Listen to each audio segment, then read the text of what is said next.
Do you know what a heart attack is? Do you know the definition of a heart attack? Would you know if you are having a heart attack? Would you know if a person that is close to you at this moment in time is having a heart attack? These are all questions that will be answered in the Heart Health series. And today, we're going to look at the symptoms and signs of a heart attack. So ask yourself, do you know what a heart attack is?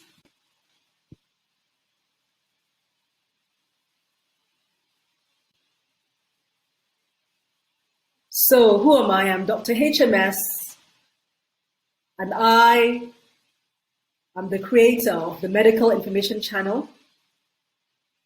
This channel is meant to educate you, to own your own health, and to have medical information at your fingertips. So you can find me on all the social networks, and please subscribe, like the video, share with all your networks, and click on bell notifications so that when new videos drop, you'll be one of the first to know.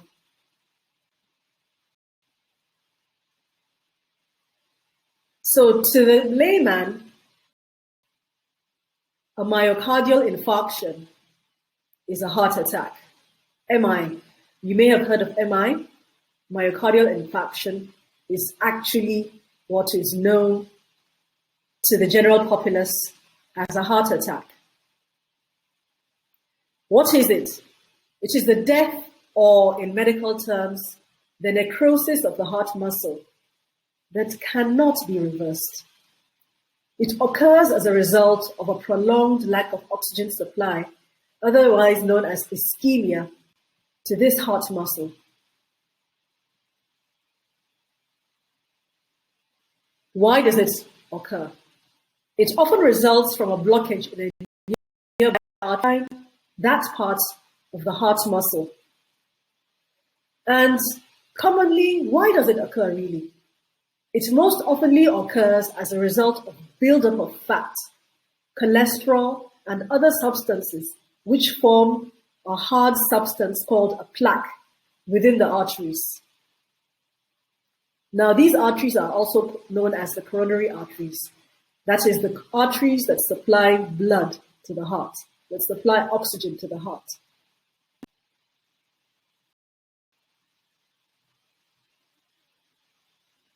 Have we commonly believed that a heart attack is the same thing as a cardiac arrest? I'm sure many of us have thought that they're one of them. However, there is a difference. So a heart attack is different from a cardiac arrest, in which the heart completely stops working. A heart attack can actually lead to a cardiac arrest. So we must take steps in order to forestall this. Both of them, however, are medical emergencies, and without treatment, a heart attack can lead to a cardiac arrest, as I mentioned before. So spotting the early signs of a heart attack and getting prompt treatment is crucial and can save a person's life. That is the reason why we're having this presentation. So how do I know if I'm having one, or if someone that I'm speaking to just now is having one, or a bystander is having one, or if anyone is having one? Patients with typical heart attacks may have warning symptoms, some days or even weeks before the attack, or they can actually occur without warning sometimes. The earliest warning might be a recurrent chest pain or pressure in the chest, otherwise known as angina. What is angina? Angina is actually this crushing form of chest pain that is caused by a temporary reduction in the blood flow to the heart. That is why it's a warning sign. Some patients do not recognize the chest pain and they actually ignore it until it passes. They may be lucky. Others might not be that lucky, as the first sign may actually be sudden cardiac arrest, which may lead to instant death. However, the more signs and symptoms you have, the greater the chance you're having a heart attack. So please be vigilant. MI, myocardial infarction or heart attack, occurs most often in the early morning hours.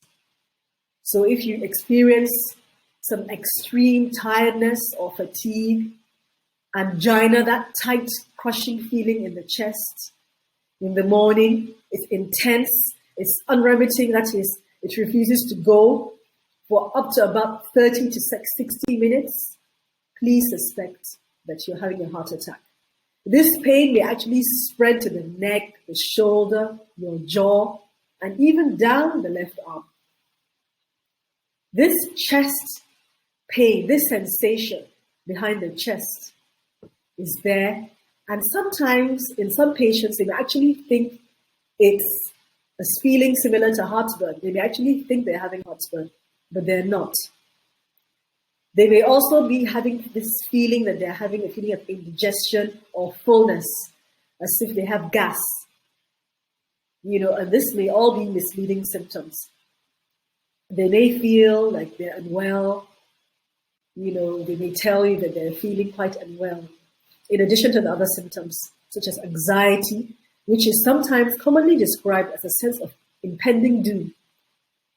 So sometimes they can tell you that they feel frightened. They feel as if something bad is about to happen, somewhat similar to a panic attack. They can also say they feel dizzy or lightheaded. What else can they have? There's so many symptoms that they can have. They may feel like vomiting. They feel nauseous. They may actually also sometimes vomit. They may feel sweaty. They feel clammy, cold, and they may have some difficulty in breathing or shortness of breath. Sometimes they may be coughing. They may be wheezing, which is a noisy sort of breathing that is commonly seen in asthmatics. And this is seen when it is so severe that fluid fills up the lungs. So when they bring out their sputum, it may look like a bubbly sort of sputum, sort of like soapy bubbles when they cough.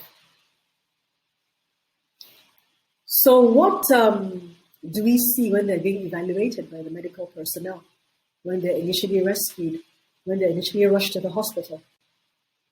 What are some of those common things that the health personnel see? Often the patient's heart rate is increased, and the person may even be aware that they're having an increased heart rate, that is tachycardia. Their blood pressure is very high or low. Their respiratory rate may be increased in response to this congestion of the lungs, or it may be increased because they're anxious. When the levels of oxygen are measured by the healthcare personnel, the oxygen levels in the blood are low. So please, health workers, you are the bystanders, you are the first responders. Please suspect a heart attack. Please suspect myocardial infarction, especially when you're evaluating women with these symptoms, patients that have these symptoms and are actually diabetic patients, older patients between the ages of 60 and above, patients with dementia that can't really tell you what is going on. They may even be unconscious, these dementia patients. Patients with a history of heart failure or heart disease, cocaine users, patients with high cholesterol levels,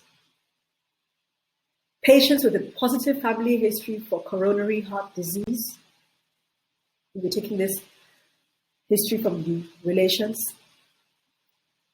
So watch out for, because I hope you all enjoyed this. We are still planning for more education for you. Click subscribe, like, share, click on the bell notifications on the medical information channel. encouraging you. And please watch out for part 2, what to do if you're having a heart attack. So I'll see you again another time. I remain Dr. HMS.